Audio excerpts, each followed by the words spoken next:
Well, folks, thought I would do a little, take a little detour and talk about some more specific ride qualities I'm noticing in the ADV160. But before I do that, talk about where I am. So where we are right now is the childhood home of Franklin Pierce, former U.S. president, one of the least popular presidents in the country, in the history of the country. And this is where he grew up, or I believe maybe later in life. But this was his parents' property, his father's property. And right next door, right down the street, I can't show it, it's a private home, is the house that his father had built, I believe as a wedding gift for his sister. Franklin Pierce is the only U.S. president so far from New Hampshire. And about 6 years ago, I had an opportunity to buy his sister's house. It was priced within my budget, but it needed a shit ton of work. It was used as an antique shop. It hadn't been used as a private residence since the 1950s. It was used as a business, an antique shop in this case. And it didn't have a kitchen. And to my knowledge, it didn't have any functioning bathrooms. But I could have bought it. And fortunately, somebody did buy it and is in the process of fixing it up. It actually looks pretty good now. But anyway, yeah, so this is a historical property right here. Nice location. And right across the street is a little real estate office, and that is where I signed the papers to sell my condo. That was the happiest day of my life. Goodbye.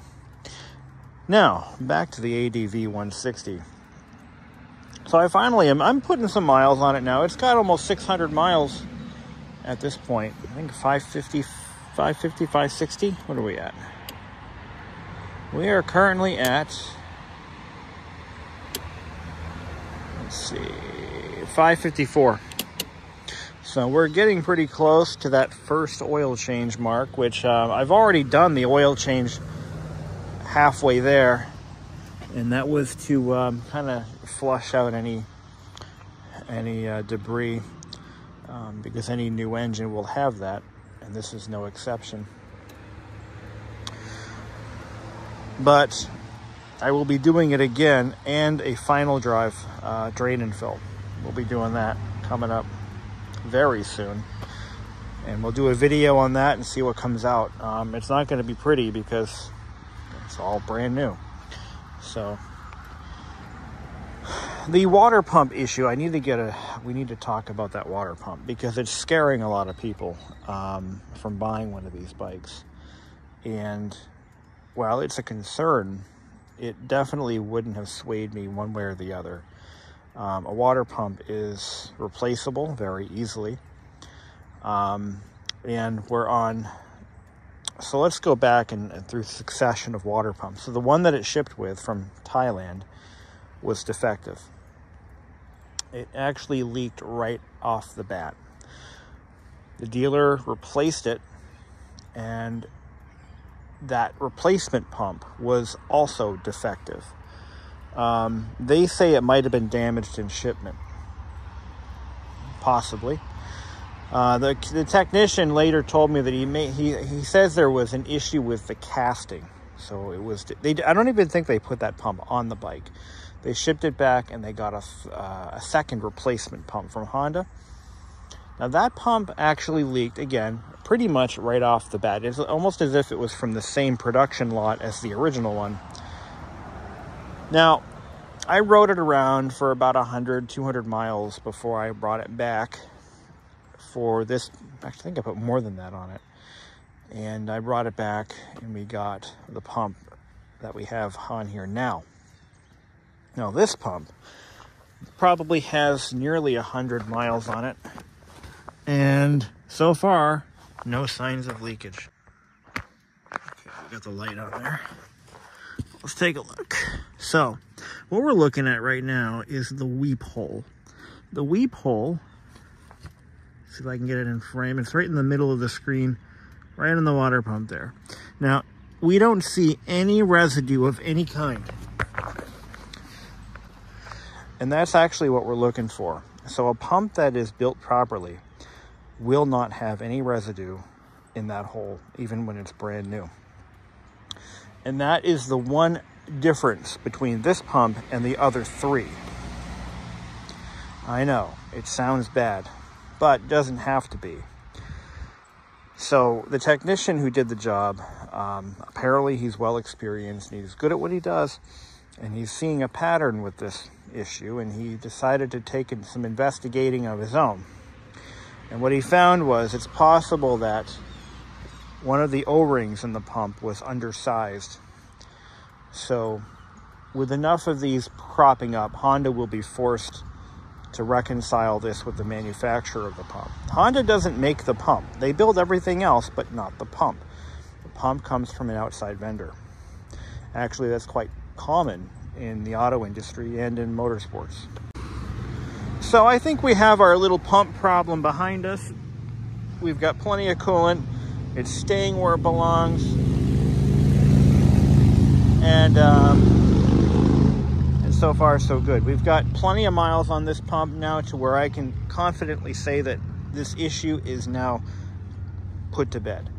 I've had a lot of folks comment on the video, essentially alluding to the idea that it's possible that, this won't be a reliable machine. And this is what I have to say about that. Honda sells a metric fuck ton of these overseas. These are very popular in Thailand, the Philippines, parts of Europe, all over Asia. And with that knowledge, I don't think that reliability will be an issue with this machine. We had one issue with the water pump, and that is just one component. They go bad. Mine clearly were defective from the get-go, but I think the issue is now, once again, put to bed. The rest of the bike has proven to be very sturdy and well put together. I mean, I have no complaints over the way it runs. But let's talk about the way it rides a little bit. I tried to cover this in my other videos, but it was kind of overshadowed by the freaking water pump issue. The ride quality, I'm just going to put it like this. For what it was intended for, it's all aces.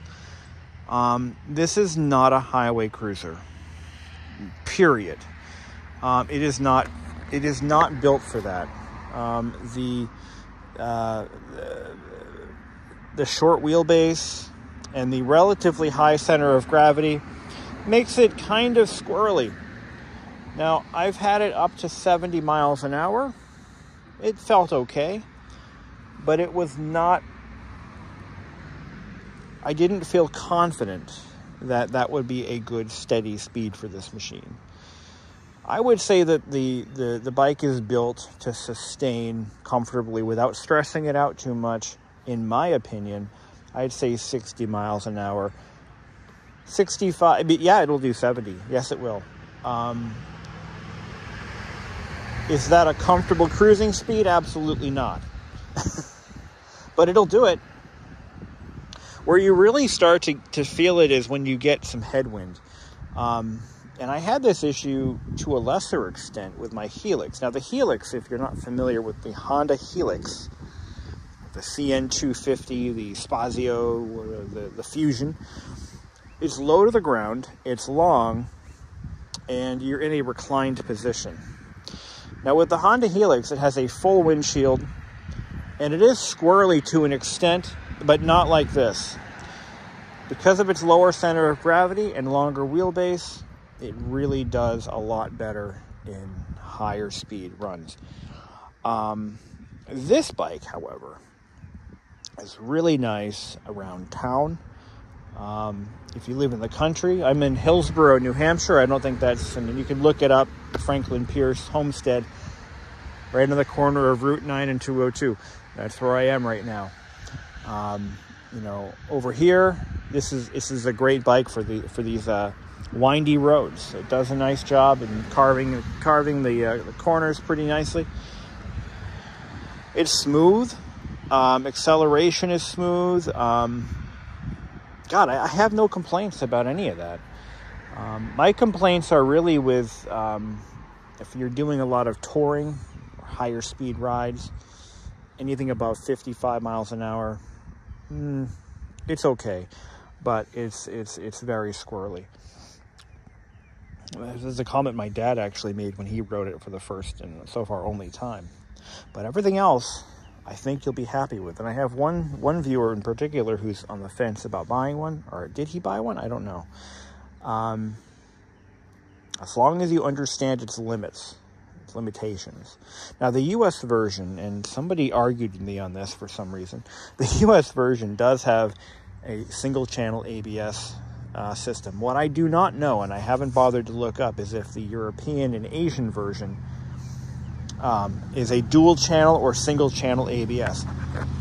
The US version, now this is a good thing to bring up. The US version, and I think the English version, and the one they sell in the UK, it has rear drum rather than rear disc brakes.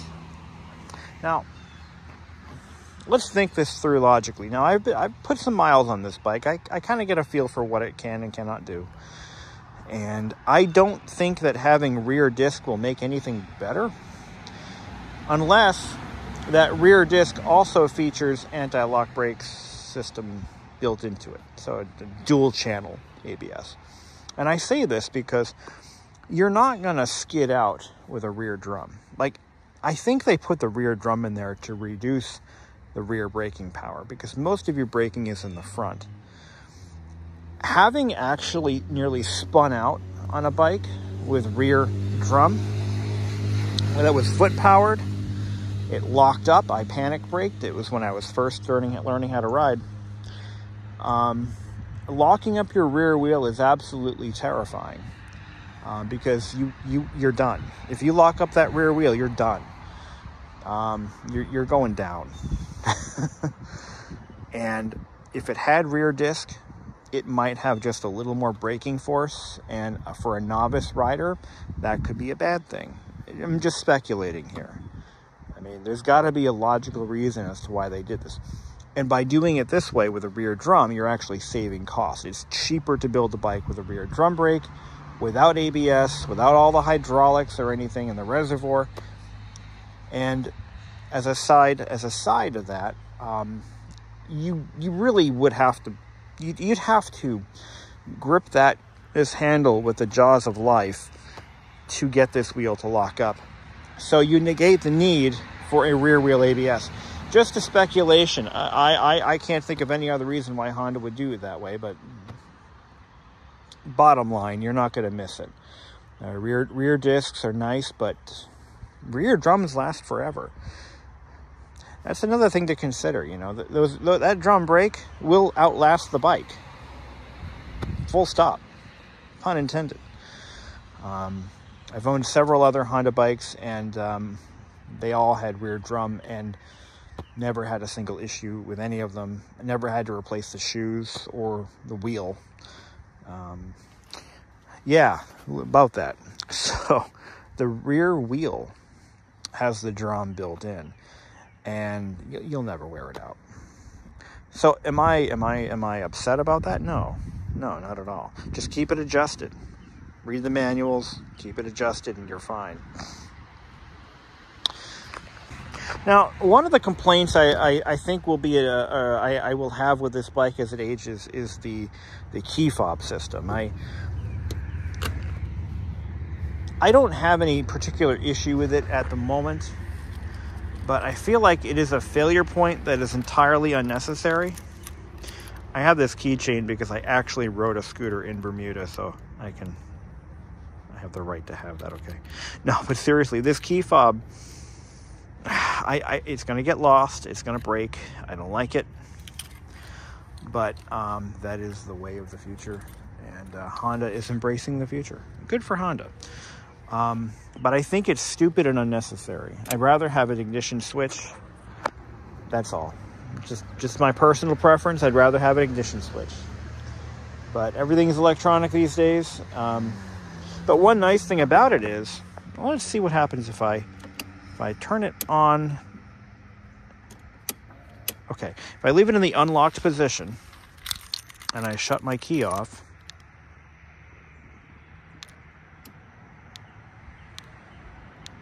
okay, so right now the ignition key, oh no, it will not let me start the bike. I wasn't sure how that would work. But this is a failure point that Honda has introduced to a lot of their bikes that is just unnecessary. It costs more than an ignition switch to install, and I don't think it makes it any more or less theft protected. Or maybe it does. Maybe it does. The mirrors are a constant source of complaints from other riders on these bikes. I'm getting used to them, actually. If they're adjusted properly, they're not too bad. But one of my viewers did comment that he had installed bar end mirrors on his, and he felt that was a more safer option, and I would agree with that statement. I'm in a unique situation, though. I can't make these handlebars any wider. Reason being, to get this into my basement where I store it, I would have to widen the door. So having the mirrors on the bar ends is not an option I'm able to take. What did surprise me, though, is I do seem to get a lot of other motorcyclists waving back at me, whereas on the Helix, it was kind of hit or miss. Because from the front, this thing looks more like a sport bike than anything else, so they don't know. It's a new machine, it's a new product, and from the when you're coming up at it, it doesn't scream, "I'm a scooter," you know. So that's kind of a nice thing. Get a little more respect from your fellow riders. Because it doesn't shout, "Hey, I'm a scooter." Fuel mileage. Now, I've been riding this thing around town. I've taken it to work a few times. Kind of gone all over the place with it. I'm averaging about 90. Ooh, whoops. This is why you don't buy a shiny helmet, by the way. Averaging about 91.7, about 92 miles per gallon average. The fuel tank is not huge, but it'll get you about, how many miles are we on now? Let's see. 82 miles. So 82 miles, I think, since I last filled it. 554 miles total. Yeah, 82.8. You could probably get about 200 miles on a tank of fuel, averaging about 92 miles. Miles per gallon. Now, I have mentioned before that this bike has begun to loosen up a little bit. When I first got it, it was tight as a drum. You know, it just, you can feel the engine breaking in. You know what I mean? It's a little more sprightly than it was when I first got it. So it's starting to break in. It's a little faster, a little snappier than it was when I first got it. So I'm pretty happy about how that's going to this point. There is a bit of a belt vibration, though. You'll notice it when you're cruising at around 60 miles an hour, between 55 to 60. You do feel a little bit of a drive line reverberation, harmonic something. You can feel it in the footboard. But that seems to be a trait inherent with these engines. And it's not really it's not like it's bad or anything. Where I'm pleasantly surprised is there is not any speed wobble. I've had other Honda scooters with steel wheels that had a definite death wobble because the wheels are out of balance or they're They're just not perfectly round. That is not the case with this bike. It does not, I have not found a point where it begins to feel like it's going to go. A lot of motorcycles have speed wobble at a very particular speed, but again, I haven't noticed that with this one, so I'm pretty happy about that.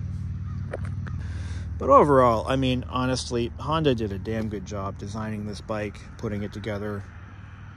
Just all I can say, if anyone watching this video who wants to buy one or has bought one, while it's under warranty, just keep an eye out for leaks, especially that water pump weep hole. If it's green inside or bluish, like you can see in the weep hole that I've shown in the video many times, other videos, take a good look at that.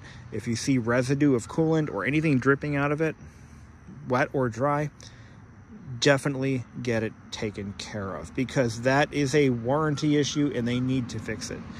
The more these people are complaining about coolant leaks, the more action, the more likely Honda is to take action and improve the design or find another supplier. But I think they finally got it licked. This pump is working great.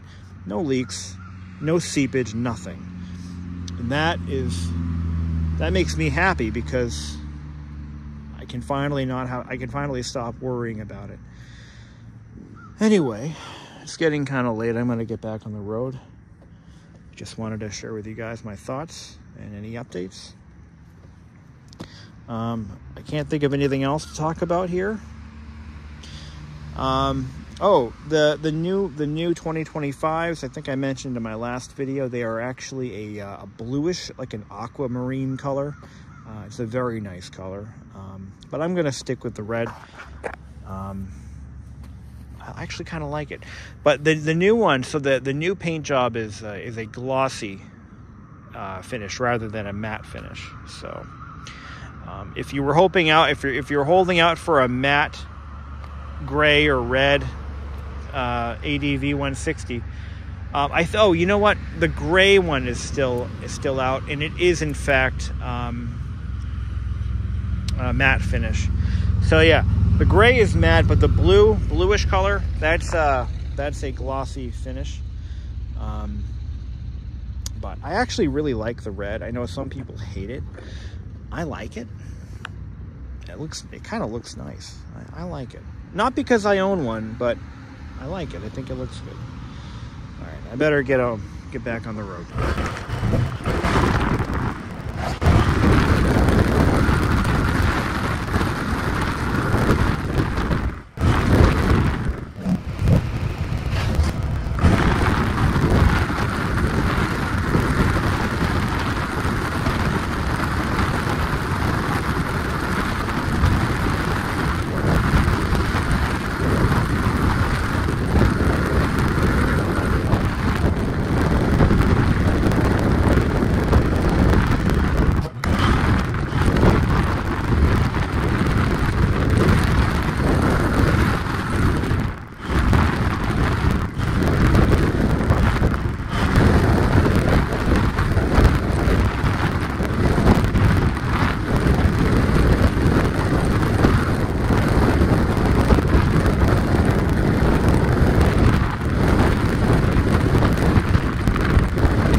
first we need to change the oil again. So we're down to about 100, what are we at? 630 miles on the dot. And, oh, I meant to show you guys what that looks like. So this is where the oil change indicator comes up. Now it's preset from the factory to trip at 600 miles for the first oil change, the break-in oil change. If you follow my channel, you know that I did a break-in oil change fairly early on at around 300 miles. And the idea was I wanted to get any production-related material, filings, anything that doesn't belong there out of the engine early and not go the full 600 miles with its original oil. And that was a good idea because we actually did find a little bit of chunky stuff in the filter, a little screen filter, that doesn't make me scared at all, because that's why break-in oil changes are a thing. That's why oil filters exist. It looked like a little bit of casting, flashing that had managed to get in there. So it doesn't really bother me at all. In other news, I had the coolant pump, the water pump replaced by the dealer. This was technically pump number 4, and it's leaking. What? It's leaking again. No way. It wasn't leaking for the longest time, and now it is. Did not expect that. Actually, it was that okay. All right. You know, it wasn't leaking for about 100 miles. No leaks of any kind. But it looks like it spewed a little bit. Look, you know, I'm going to live with it. I think I'm going to live with it. Fuck it. It honest to God, I checked it, 50 miles ago? It was dry as a bone. No signs of any seepage of any kind. I think that, honestly, that's just the way it works. This particular pump, for whatever reason, it occasionally spills a little coolant. I'm honestly, this is not how the video was supposed to go, but I'm not going to worry about it, and here's why. After doing a lot of homework and research and asking questions, it turns out, I think a lot of them do. Not just the ADVs, but the Honda Africa Twins, I think, are known for this too. But it's leaking again. What do we do? Where do we go from here? It wasn't leaking, I swear to God. In fact, I thought we had put this issue to bed. This was the first pump that didn't show any signs of leakage of any kind for the first 100 miles, 120 miles. I checked it this morning. After I went to work, it was completely fine. Guys, I don't know what to say. It's not... Clearly, it's a common problem, but it may be completely normal. You know, it may be completely normal. Okay, I just called the dealer since they're still open, and they're going to open up a case with Honda, and we'll find some resolution for that. So let's take a look at our oil screen and make sure there's no chunky chunks in there. Nope, nothing. Looks perfect. Absolutely perfect. Yeah. There's nothing in there that don't belong there. No little fragments of anything. Like I said, in the first oil change I did, there was certainly a little bit of what looked like casting debris, flashing, as they call it, casting flash, and I would expect that. That doesn't scare me at all. It's when, if on the second oil change you see more of that, then it's time to run like the wind and get rid of it. or whatever you have to do to get out of it, because yeah, once you start seeing casting and other metal shavings in your oil, that's not so good. So this oil actually looks very clean compared to what came out of it the first time. And we'll put it in some light, and we'll put it in a clear container so you can see it a little better. So, take the old crush ring off. Didn't even need to remove the drain plug. Go figure. We're going to pour that out into a container and see what comes out, and that's what we'll put back in. I'm going to tilt the bike sideways. Look at the rest of that oil out of there.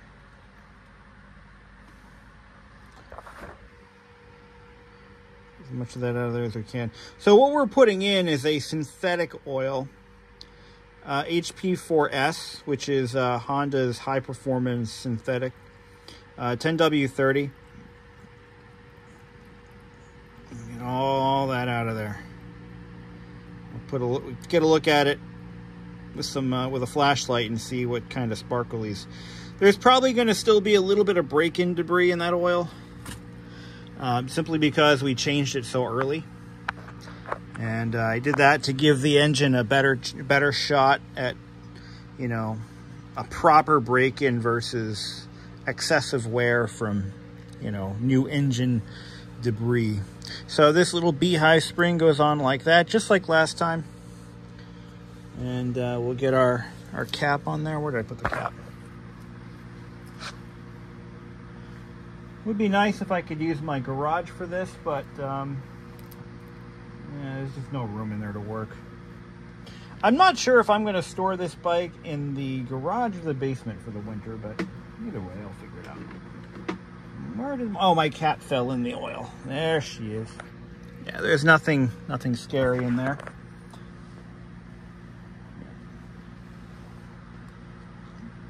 If you've been following my my channel for a bit, you'll know that I bought a Honda mower. Forget HRN 216 VYKA, I think it is. And I had some concerns with how the engine sounds, and you know what? I've just been running it. The thing's got like a 5-year warranty or some shit like that. And you know what? I'm not too worried about it. If the thing blows up on me, I'll just go back and say it broke, give me a new one. As long as the oil's kept clean and changed, you know, just take care of it. So we'll put that on there. I'll grab my torque wrench, we'll torque it. Let me grab a new sealing ring. So I'm gonna have to do the final drive. I'll probably do a quick video on that. But I know what comes out of there is going to be scary, but it does specify oil with molybdenum additive. So I need to confirm whether or not the synthetic stuff has molybdenum or not, because I don't know, and I'm not going to guess. So I'm going to have to look into that a little bit more. Here's a drain plug. Got a new crush washer on that. And there you are. Like so. But this is how you keep these engines going. You know, you don't follow the owner's manual. The owner's manual says, I think it's 4,000 miles between oil changes. Now, technically, this is the first oil change that we're doing. So it's due at 600 and then every 4,000 thereafter. I am not going to run this engine for 4,000 miles between oil changes. That is ridiculous. That is how you kill an engine. No. Instead, we're going to do it about every... I think I'm going to do probably 2,000 miles. I think 2,000 miles is a little more on the reasonable side. So that's my plan. All right, let me get the torque values dialed in on my torque wrench, and then we'll torque these correctly. And but before we do that, let's take a look at this oil. It looks good. I don't see... It's not shiny. Look at that. That looks beautiful. That looks really good. I would say that oil is... That's very clean. Now, this... Did I clean this out first? It looks like it has some paint in it. Yeah, there's paint in this because I used it for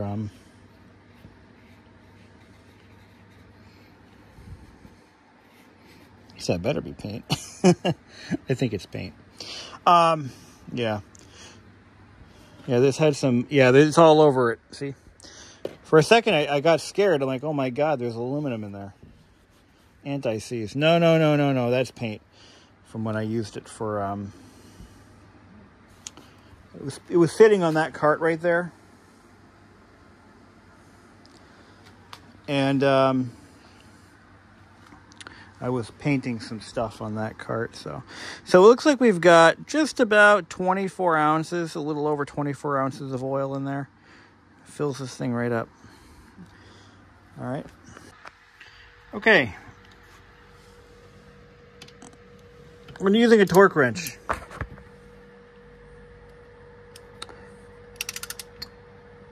You want to grab it by the end of the handle. This is set for 18 foot-pounds.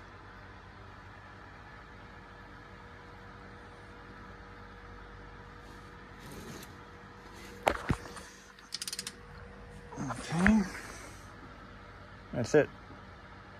18 foot-pounds. Now we drop it down to 15, put a 17 millimeter socket on there, and we can do the strainer cap. Yeah, I know. I should get a tripod. I actually have a tripod, but I hate using it. It's always in the way. 15. So I'm going to try to position the phone. Hopefully that shows up. We'll see. We'll see, and we'll fix it in post. All right. All right. That's it. That's all she takes. And then we unload the torque wrench, loosen it up. You never store a torque wrench loaded. Here's the new stuff.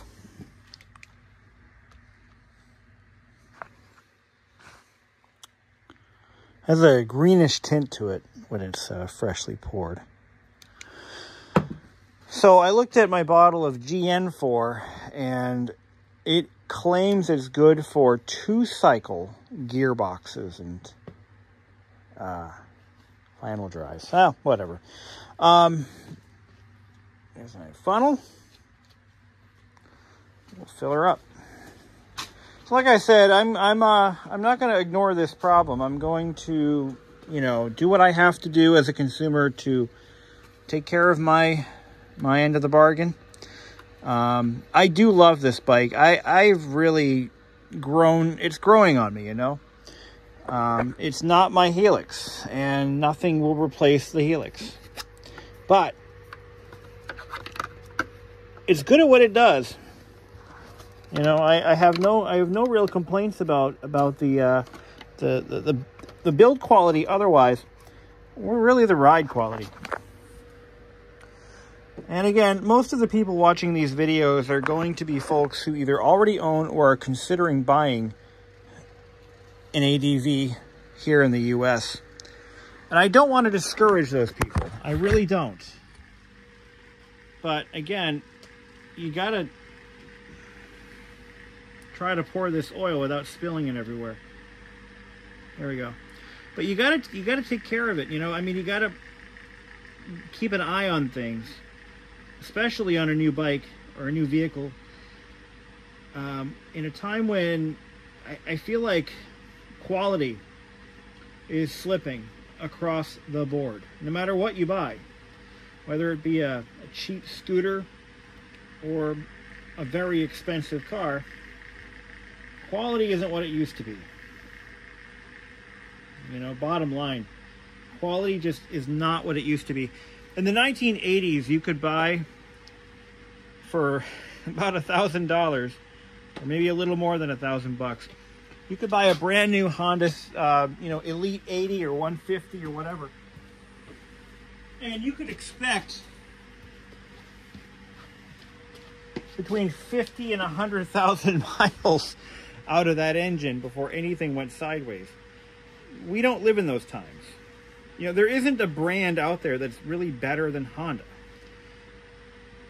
You know, depending on who you ask. Oh, I mean, yeah, Harley Davidson, you know, they have their own problems too.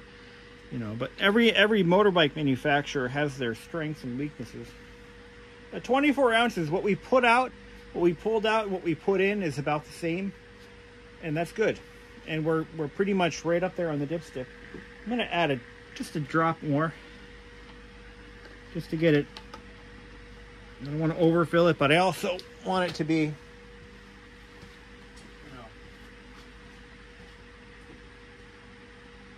a little bit of. See, when this oil's got air bubbles in it, and what's going to happen is when we warm it up and ride it for a few miles, those air bubbles are going to go away, and that oil is going to shrink in size, or I'm sorry, in volume. It's going to shrink in volume. So we want to compensate for that. Let's put a little extra in there. That'll do it. But yeah, we don't live in those times anymore where you could buy yourself a Silver Wing or a Helix or an Elite, you know, and get ridiculous usage out of it. Seize it up on the highway at 80 miles an hour and expect it to come back for more. You know, these engines are more efficient and they're more powerful. You know, they're power dense. This little 160, you know, it really does put out the torque. I mean, this engine, I am impressed with what this little motor can do. Acceleration feel and really its power output overall is probably better than what I ever got out of that 250 Helix. But that comes at a price. It's also more efficient.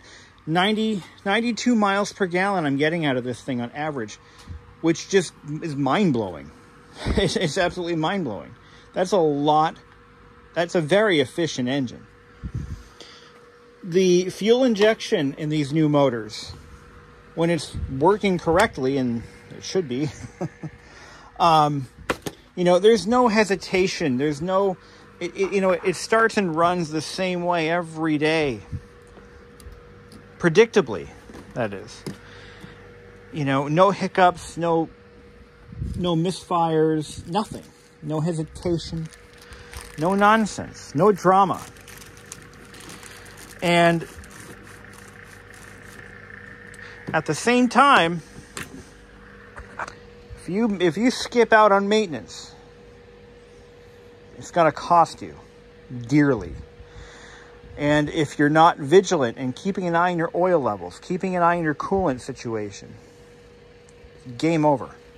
These engines will not survive that kind of abuse. Now, we still have to reset the oil change indicator. All right, so to reset the oil change indicator, you just apparently press and hold these two buttons and then turn the ignition switch on.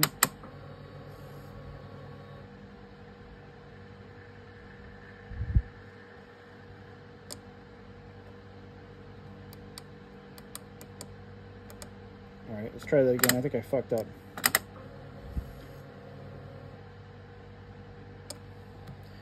So once it's flashing,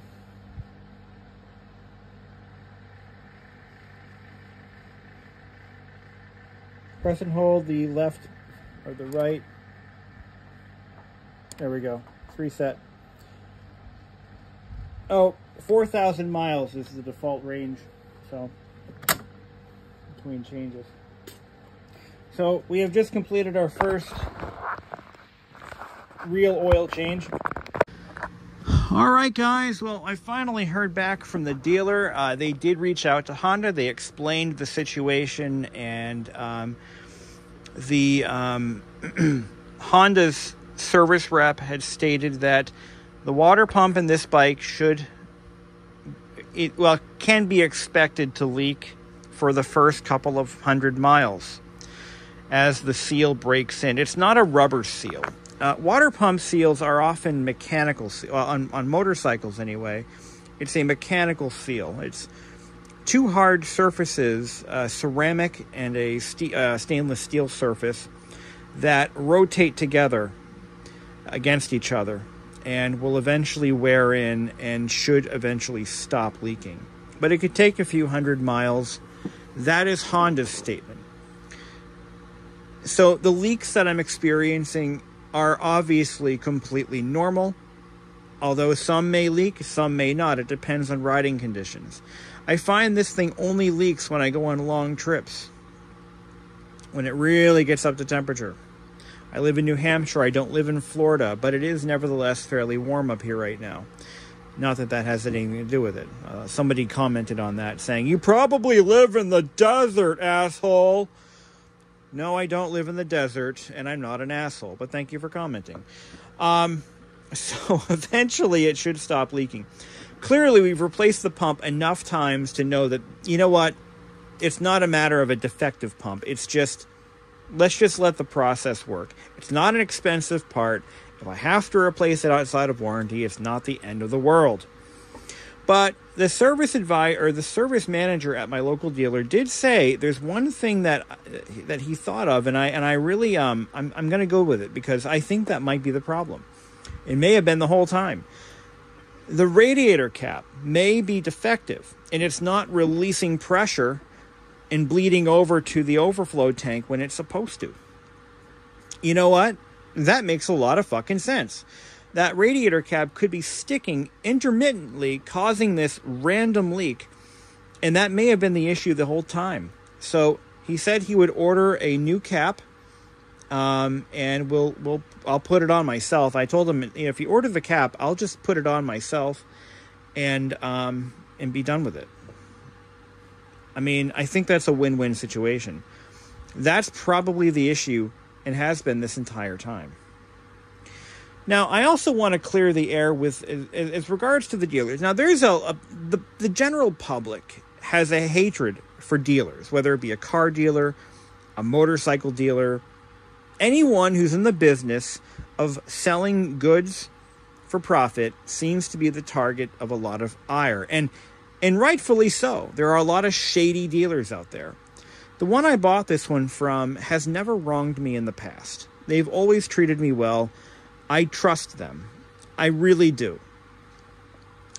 They've never screwed me. They're knowledgeable.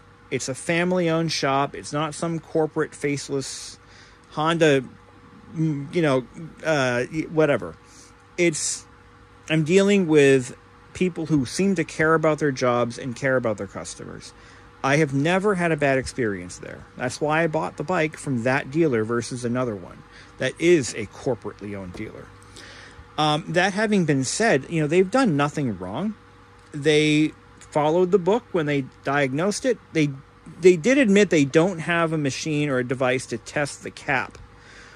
But what they do have is a pressure tester for the cooling system. But once you take the cap off and put that pressure tester on there, well, you've eliminated the problem. So the irony in all that being what it is. So they're going to take care of it one way or the other.